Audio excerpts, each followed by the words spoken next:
Est-ce que vous avez déjà connu ce moment où vous étiez ultra performant pendant un match de foot, de basket ou pendant un entraînement de boxe ou n'importe quoi d'autre? Du moment que c'était une activité qui vous tenait à cœur. Vous savez, c'est ce moment où vous avez l'impression que tout était facile et évident, comme si vous étiez un laser qui découpait tout ce qu'on lui mettait devant. À ce moment-là, il n'y a aucune question qui vous traversait la tête et vous étiez juste putain de performance ce jour-là. C'est comme ça qu'on pourrait décrire ce qu'on appelle l'état de flow. L'état de flow ou expérience optimale, c'est un état mental identifié par le psychologue, désolé pour l'accent de merde, bon, on vous le met à l'écran. C'est un état de performance maximale pour votre cerveau. Quand vous êtes en état de flow, vous devenez une machine à succès en ayant l'impression que c'est facile. Dans cet état de productivité maximale, votre cerveau il libère un cocktail de neurotransmetteurs. La noradrénaline qui vous plonge dans un focus et une concentration extrême et les endorphines qui vous apportent cette sensation de puissance et de fluidité. Et tout ça en même temps, ce qui fait que vous êtes littéralement en train de performer à votre potentiel max et que vous kiffez ce que vous faites. Dans cet état de flow, vos décisions elles sont instantanées parce que vos neurones communiquent plus vite entre eux. Vous avez même plus besoin de réfléchir consciemment. Vous ressentez une forme d'hyper instinct clair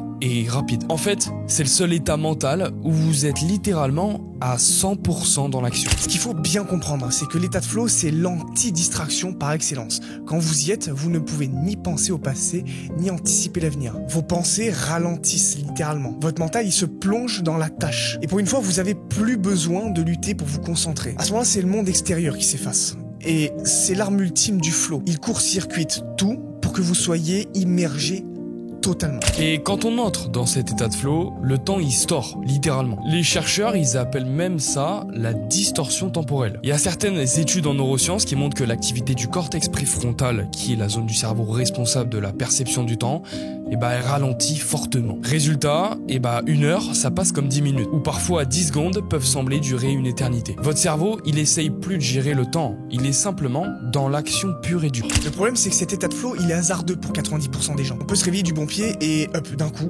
cet état, il se déclenche comme grâce à un alignement des circonstances, souvent incompris et non maîtrisé. Et le lendemain, vous redevenez normal. Et vous pouvez attendre plusieurs semaines, voire plusieurs mois, avant de retomber dans cet état, encore par un alignement des circonstances incompris. La grande question c'est, est-ce que c'est possible de connaître les métriques qui nous permettraient de rentrer en état de flow sur commande? Ce que la recherche elle a montré, c'est que l'entrée en état de flow, c'est pas un hasard total que l'on croit. Il obéit à une mécanique précise, un équilibre fragile entre défi et compétence. Si la tâche est trop simple, l'ennui, elle prend le dessus. Si elle est trop difficile pour votre niveau actuel, c'est l'angoisse qui bloque tout. Mais quand le niveau de difficulté frôle exactement votre limite personnelle du moment, alors votre cerveau il s'ouvre. C'est comme marcher sur une corde tendue au-dessus du vide. Chaque pas exige toute votre attention et justement, c'est ça qui vous enferme. Vous ne pouvez littéralement plus penser à autre chose. Vous êtes dans cet état de flow constant. C'est pas réservé à des génies ou des athlètes de haut niveau. Des programmeurs, des musiciens, des écrivains, des étudiants plongés dans leur révision. Tout le monde peut atteindre cet état. Mais à une seule condition, le comprendre et créer un environnement qui le permet. Les interruptions, les notifications, les multitâches détruisent l'état de flow. Une simple vibration de téléphone peut casser cet alignement mental fragile. On vous l'a dit, c'est comme une corde de funambule. Un pas de travers et c'est la chute. Vous sortez de l'état de flow. Le flow demande un isolement actif. Pas couper du monde, mais se connecter uniquement à ce qui compte. Dans un match de volley, par exemple, il y a du bruit, il y a de la communication entre les coéquipiers, mais c'est pas grave, parce que ça compte dans la tâche. Par contre, pour des révisions d'examen, là, il vaut mieux couper tout bruit de fond ou toute distraction, parce que ça n'est pas du tout en rapport avec la tâche, et ça risque, au contraire, de la contredire. Le flow, il se déclenche quand 3 conditions sont réunies. La première, vous avez un objectif clair. Vous devez avoir un objectif clair de ce que vous voulez faire. C'est pas oh, je vais essayer de bosser aujourd'hui. Non, c'est une idée très précise de ce que vous voulez accomplir durant votre session d'effort. La deuxième condition, c'est d'avoir un défi à la hauteur de vos compétences. Ça doit pas être trop facile, mais pas non plus trop dur. Juste ce qu'il faut pour flirter avec vos limites du moment. Il faut que ça vous pousse à donner de vous, mais que ce soit atteignable. Et la troisième et dernière condition, c'est un feedback immédiat. Vous devez voir directement si vous avancez ou pas. Vous devez ressentir le processus de votre session d'effort. Ressentir parfaitement comment évolue votre entraînement, votre session de travail. En gros, n'importe quelle tâche que vous êtes en train de mener du moment qu'elle est claire et qu'elle vous tient à cœur de par son importance de vous apporter des résultats positifs. Sauf que il y a un 4e pilier en fait. Et sans lui, vous pouvez oublier tous les autres. Ce pilier, c'est le pilier numéro 1. de l'état de flow. C'est lui qui va créer le terrain propice aux 3 autres piliers. Meilleure clarté mentale, énergie et motivation tous les jours. Tous les putains de jours. Ça devient même difficile de ne pas être productif lorsqu'on a ce pilier dans notre putain d'arsenal. En fait, on pourrait même dire que c'est le pilier le plus important d'une vie à succès. Mais on va pas vous le dévoiler ici. On en parle déjà très bien dans le premier lien en description. Et ce qui rend le flow aussi compliqué à maîtriser, c'est que notre monde moderne, il va à l'encontre de ces 4 conditions. Il brouille les objectifs, déconnecte du feedback réel, incite les gens à négliger le 4e et plus puissant pilier et transforme nos journées en une suite de stimulation superficielle à la con. L'état de flow, lui, il exige du focus profond. C'est un état analogique dans un monde qui est distrait par de la merde tout le temps. Là où tout vous pousse à succomber à vos tentations et à des distractions pour le plaisir immédiat,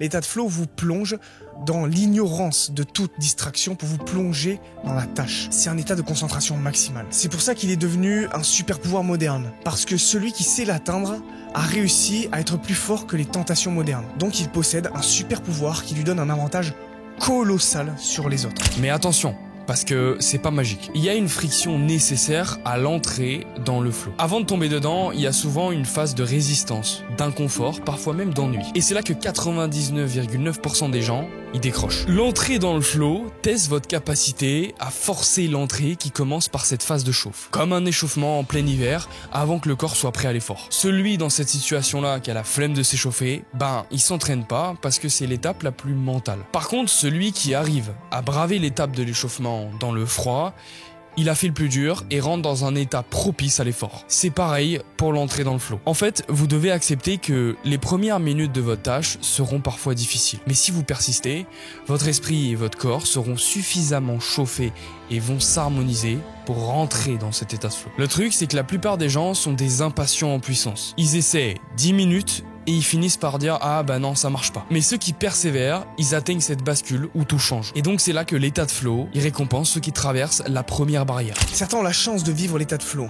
D'autres ont la patience et l'intelligence d'essayer de le comprendre pour le maîtriser. Avec les conseils qu'on vient de vous donner, vous avez toutes les armes pour maîtriser l'état de flow qui vous transformera en machine de productivité. Maintenant que vous avez les connaissances pour le maîtriser, il vous manque plus qu'une seule chose pour pouvoir le vivre et on va vous expliquer ce que c'est, alors écoutez bien ce qui va suivre. Le problème, c'est que il y a un pilier de la réussite d'une vie à succès qui a été négligé par 90% des gens et on en parle assez peu parce que c'est pas vendeur, parce que c'est pas sexy et que ça sonne pas bien aux oreilles. Donc du coup, ça sonne pas bien non plus pour les comptes bancaires. Mais nous, on s'en fout.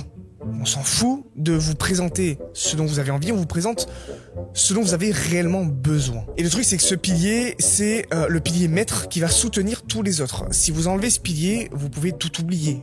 Les transformations physiques, les délires de réussite financière, la bonne santé. En fait, tout s'écroule quand ce pilier n'est pas optimisé. Et cette société vous pousse à ne pas optimiser ce pilier.